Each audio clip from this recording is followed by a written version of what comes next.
Hello again everyone, and welcome to Stitch Bliss Corner. Mary Rose here. I'd like to say hello to everyone. I hope that you're having a good stitchy day if you've got the chance to stitch.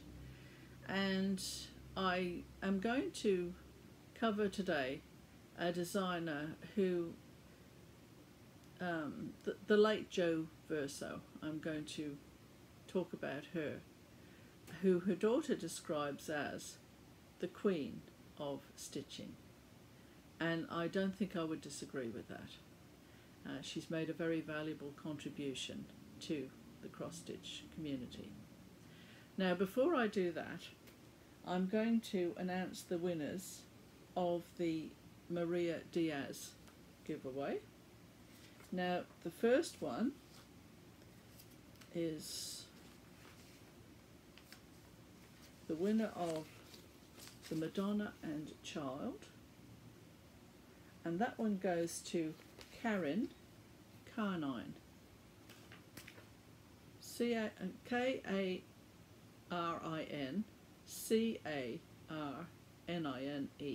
Karin. So congratulations, Karin. Now the next one is the Peacock, and that one goes to Connie G. Barwick, B-A-R-W-I-C-K, Connie. So congratulations, Connie.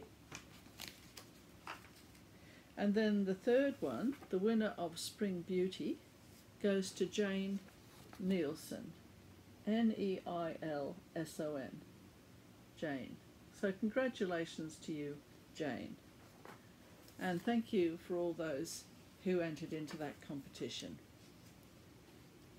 Now, before I go on to Jo Verso, I'm going to show Scout, because Kate from Kate's Crafting Corner has taken a great interest in him. And her last video was lovely. She had her sister on there and her mother, and her sister was showing her stitching, and I thought she was very good in front of a video when you're not used to it. She was very good. And also Kate's mother, who's just lovely, and she was showing her hexagonal pieces of quilting that she's putting together, the hexagons, to create a quilt. And she likes blue in particular. She likes the Delft pottery, you know, the blue and white pottery from the Netherlands in particular. And she obviously has a great sense of colour. What she's doing is she saved some material from clothes that the children have worn over the years, and she's incorporating those into her hexagon designs, and she's creating quilts out of them. And she's doing a marvellous job. And I did tell Kate that I would show her my mother's hexagonal quilt, but it's in a box, I think, I know it's in the house, but we've moved things around a lot, and I'm hoping it's not in the box at the bottom of all the other boxes. So I will have a bit of a look, Kate, and find it, because naturally enough, because it's a precious thing, I've packed it away carefully. So I will bring that out when I get the chance to locate it. Now I will show Scout now, and then we can go on to Jo. It's from the Scarlet Quince, from the Charles M. Russell, from his painting. It's been adapted. And I think, well, I'll show it to you now. It's getting to be quite big now. Here he is. Now, I was sort of hoping that I would get this section done before today, but it wasn't to be, so that's just the way it goes. So, once I've finished that section there, then I'm on to this yawning gap of white up here. And over 22,000 stitches have got to go into this section. But I am looking forward to that as well, because there is a colour change there. Sorry, I'll have to put him down for a moment. Oh, that's the other side there. There's some blues coming in and a few other variations there. So, you know, that'll be very nice. And of course, it is half stitches, so it's not quite as mammoth an undertaking as it could have been. Now, I've deliberately done the half stitches in the background to give a sense of depth more. I've got some squares there I've stitched in to give me some orientation. But the ranges in the distance, I think it just helps. The actual ranges there are full stitch, and then as soon as it goes to the pinks, I went to half stitch, which gives it, I think you can tell the difference in the depth there. And I think this is more significant to me because Russell would have known this man. He painted in the same time as this man was alive, and he used to spend time with them.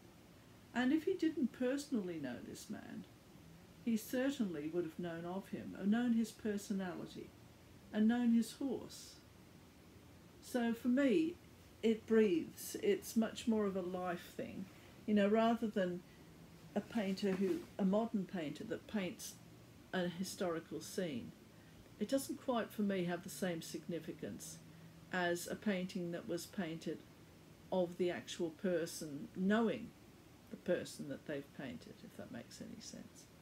Anyway, so we'll go on now to the rather wonderful Jo Verso and her legacy. Now, there is not a lot about Jo as far as her life is concerned that I could find. Probably someone has done a biography, or, you know, but I didn't find it. So anyway, here's a picture of the late Jo in her studio. And there, take note of what's in the background and what's around her, because there's something that I'm going to talk about at the end of this video that will give you some pause. So, words to describe her: modest, innovator, enabler, encourager of creativity in individual stitches, lover of history, a family archiver, and one who saw the importance of passing on stitchery. So, where is my history of her?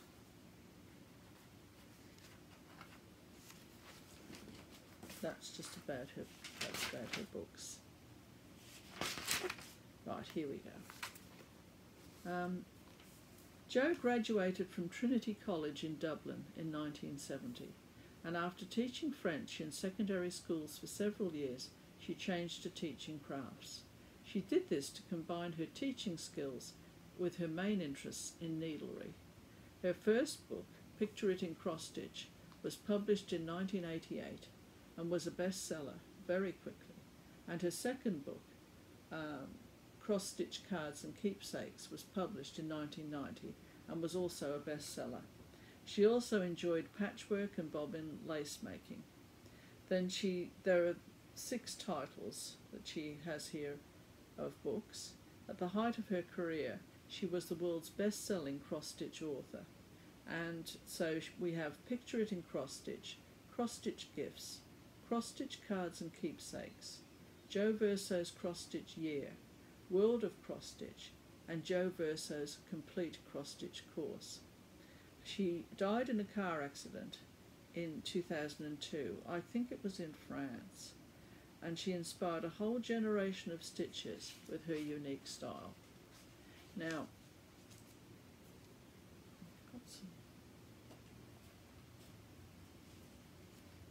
here are I've got 3 of her books, and there are all of them there.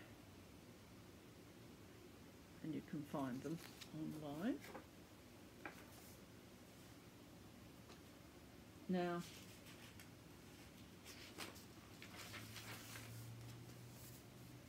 the Cross Stitchers Guild publishes a piece by Jo every now and again, because Jo did a history of stitching and called Threads of History, and you can look that up online, that Jo has written there, Threads of History, and it's all about the history of cross stitch, and it's really nicely done, very nicely done. I won't go into it here because I want to concentrate on her designs, but you can certainly have a look at it, and it's excellent and shows Jo's love for the history of cross stitch and for cross stitch itself.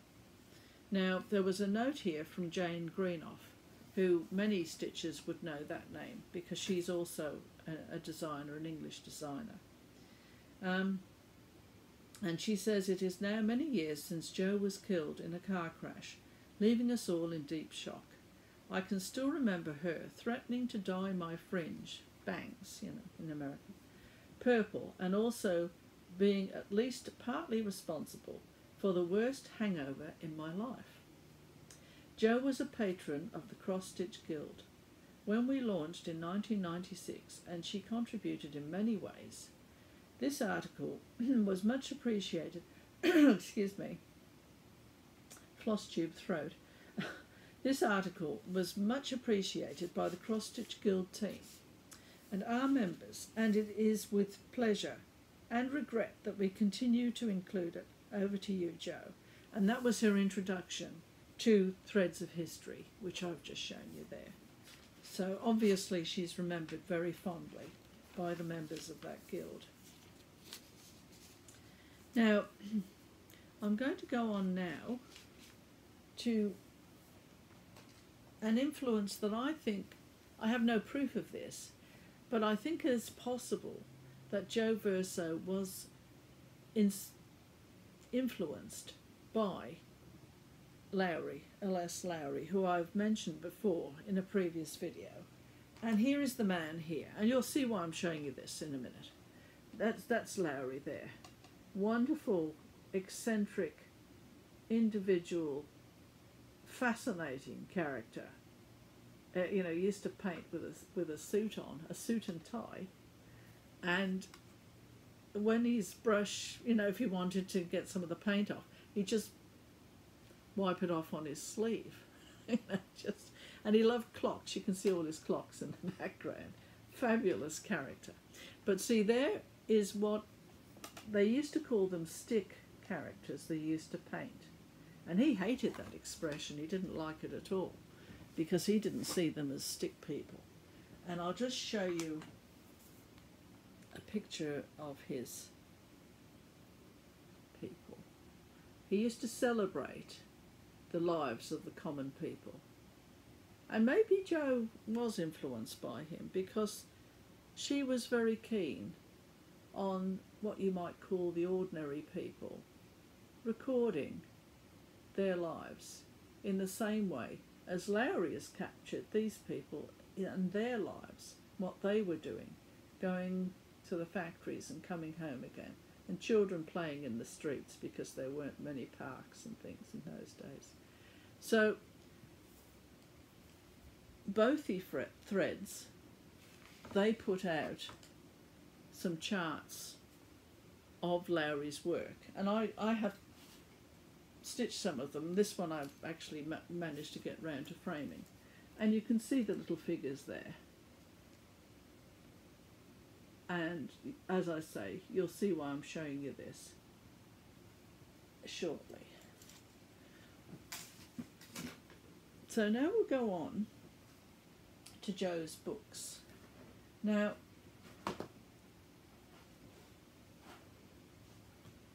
she did a complete cross-stitch course. I think I'll go to this one first, the world of cross-stitching. And she says in the introduction to this book here, the aim of her first book, Picture It in Cross-Stitch, I don't have that one, but I know some stitchers that do Flosstube, because I was watching one the other day. The aim of her first book, Picture It in Cross-Stitch, was to take the mystery and terror out of designing for cross-stitch. These are Jo's words, but I've just transcribed them. It was written to encourage stitchers to create their own personalised designs. A selection of patterns were provided so that samplers and other projects could be stitched that reflected life in the late 20th century. Her intention was not only to provide interest to the stitcher making the piece, but also future generations as well. An 18th century sampler gives a glimpse of how life was lived then, and Jo felt that samplers produced at that time, that she, when in the 1990s, 2000s, that she was writing a book to provide a picture of life of modern day for the descendants of those living after the modern day times that were Jo's modern day times. So she said that her book had encouraged a great number of stitchers who had previously doubted their artistic abilities to produce their own designs. She found that there were more requests for her to produce a book to assist more for the designs, and therefore more original stitched pieces. So that's why she wrote the book, The World of Cross Stitch, which is what I've got here, because it provided a wider variety of designs that could be used. She said that motifs of domestic life were covered so that life at home could be recorded in stitches. There are designs of places and people from around the world so that stitchers could record their travels and holidays in samplers. She also provided alphabets, borders and spot motifs to fill gaps. In The World of Cross Stitch, she provides a step-by-step guide to the process of design. Patterns on the pages could be selected and grouped to produce the picture that was desired. So I'll show you now some of the pictures in here. This is a typical idea of what Jo had in mind. So here's the cover of the book. Anyway, Jo Verso, World of Cross Stitch. And then here's an example of what Jo was about. Now, those figures, to me, do look quite Lowryish. And she has reduced down the design of the figures. And yet, there is a sophistication there as well. And that's the fascination of Jo. How did she manage to do simple figures that people could look at and reproduce? Stitchers could do those, and yet they look complex in a strange kind of way. I mean, it's just an amazing ability she had. I mean, look at this little cat.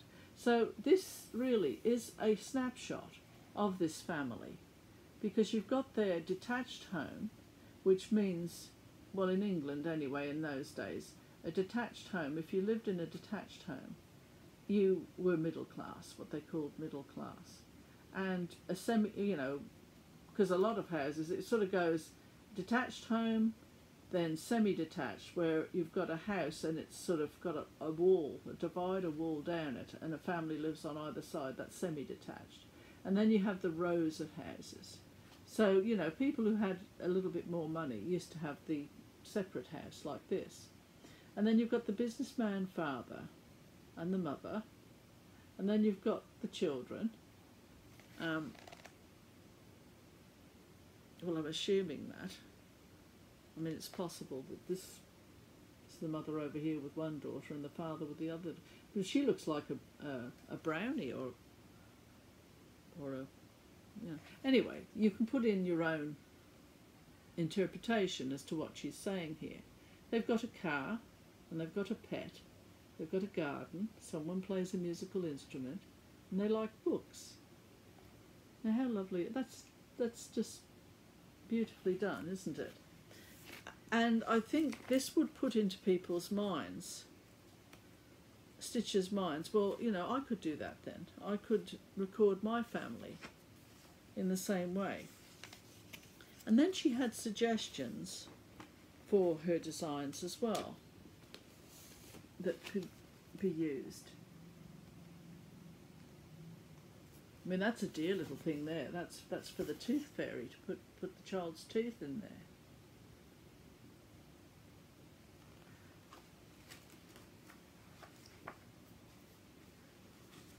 Now here are her designs for people, and I would suggest to you that some of the designs of the Harry Potter and the Harry Potter sampler and the Star Wars samplers, all those, very much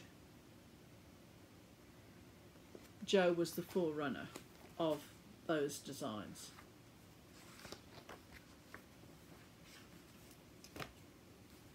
I'm just trying to find, so I have to try and just, I mean that was just one, I don't think she'd begrudge me showing you that chart there, but here are some more here. So you've got thank you to a nurse, bon voyage, someone going on holiday, and so on. But you get the idea of what she was at, what she was doing.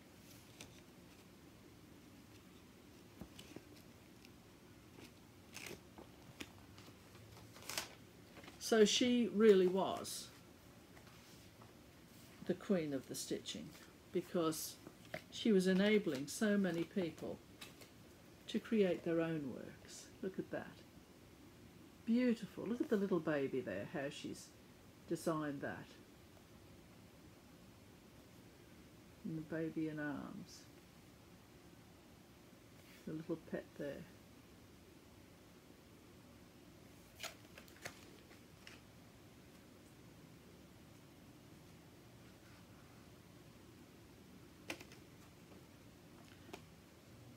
And here's, it looks as though it could have been for her son, Robin Verso.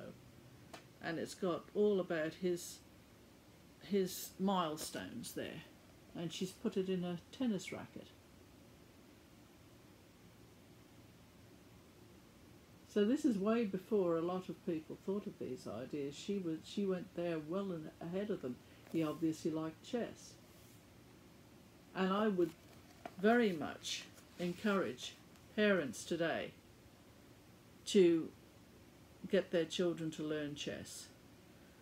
It's an excellent game for teaching strategy, for good games, you know, what do you call it, where you're not gamesmanship, that's the opposite. I'm trying to think of for being a good sport, you know, because they always shake hands at the end of a game, and I think it teaches a lot, chess. It's a very, very good. My children all learned chess. In fact, it was funny because my husband is very good at chess, and I really didn't know that. And when I first met him, we had a game of chess, and I thought, oh, you know. And of course he beat me, because I can only defend, I can't attack, I'm just hopeless. And he said to me, done like a dinner. And I really don't know how I went on the next date with him, but I did. I mean, it was just he didn't mean anything by it, it's just his way he says things sometimes. Yeah, but anyway, it's excellent chess for children, in my view. Okay, now I can't really show you the actual charts here. In fact, the one that I've done previously, I might have to edit that out. So if you wonder what I'm talking about, you'll know I did edit that little page out. Now here's another one, Life at the Farm. What's she got here? For sale, fresh eggs, honey and cheese, Bramble Farm.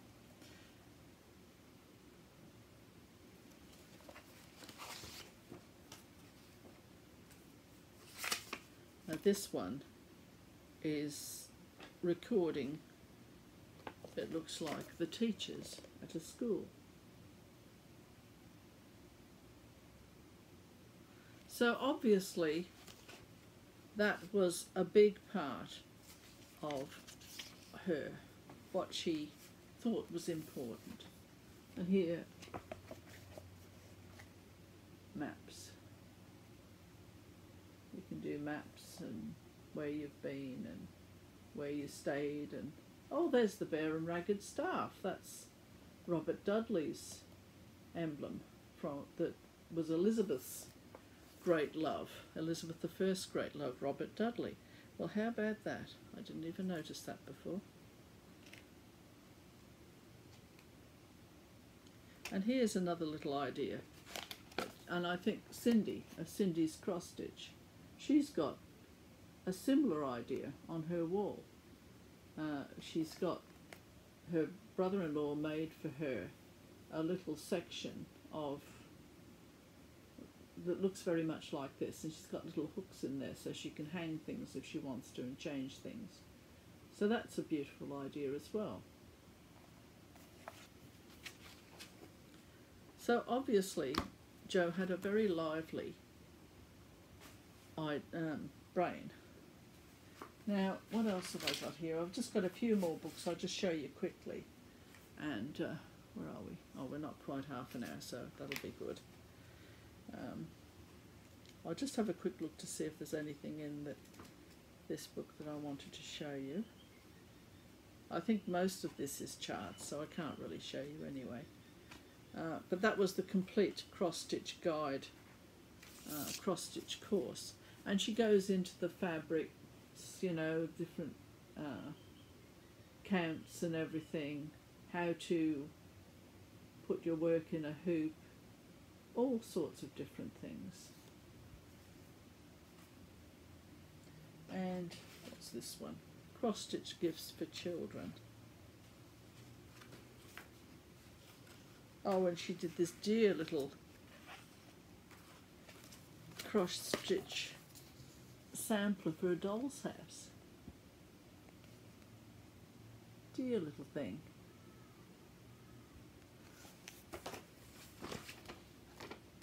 What's that one? Oh, and Noah's Ark. This is an interesting one. What she did,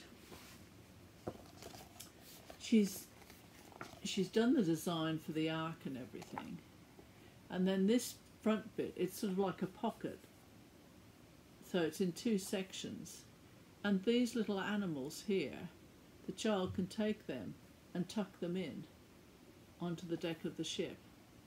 I mean, how clever was that? So that's a lovely idea, and that's in this one, Jo Verso cross-stitch gifts for children, and you can see she's done the circus there. And this one, it's for the tooth fairy, and you tuck the tooth in there. That's a Christmas stocking.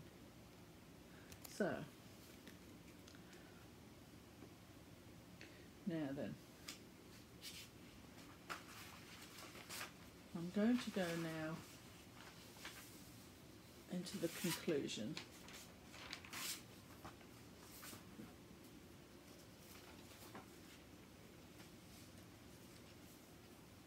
Now, Jo's daughter, Amy Verso, she wrote something.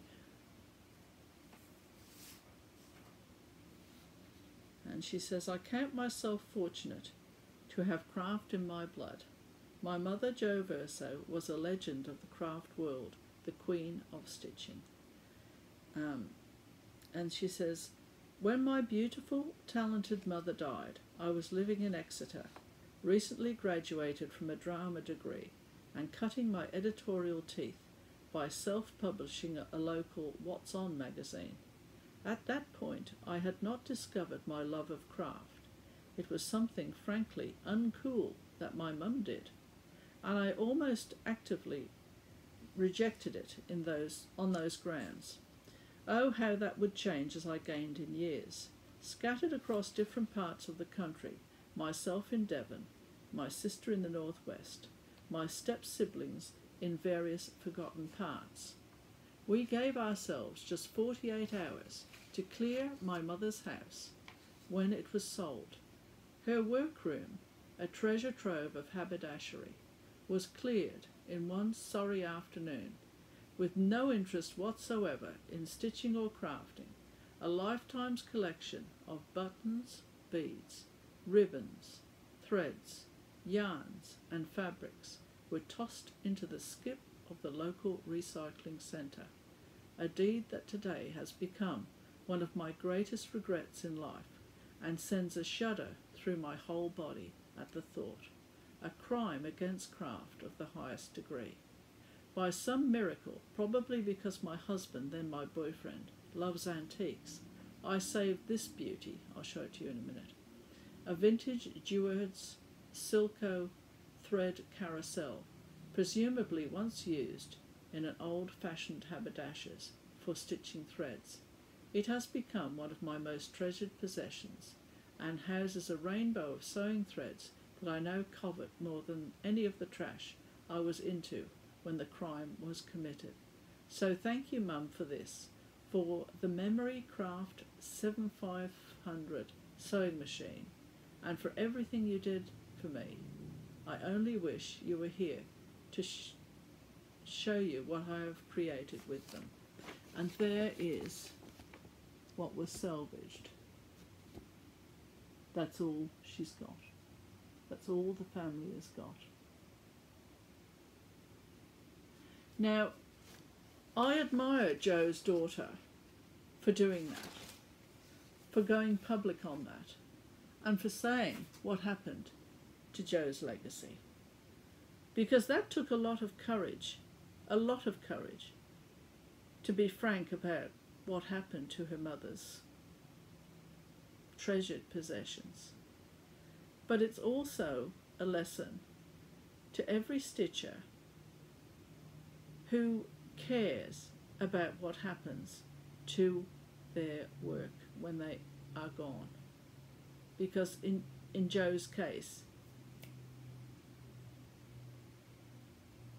so if it's important to you, let someone know what you want done with your things. I write on the back of mine, if I have a treasured piece, I will have on the back of it who I want to have it.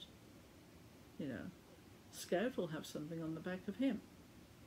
Now, chances are he'll end up who knows where in so many years to come. But the point is, initially, he will go where I want him to go. So, do give a little bit of thought.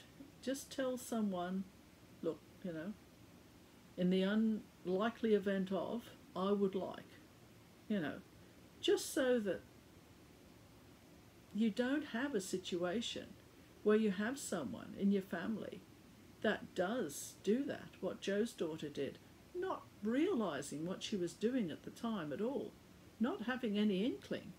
And then her daughter now has to live with that. She has to live with knowing that she did that, which she shouldn't blame herself for, because people do that. I mean, you know, we had a relative who was a fabulous painter, and a lot of her paintings went who knows where, because her, what would you call it, her family didn't see the importance of her even family documents, you know.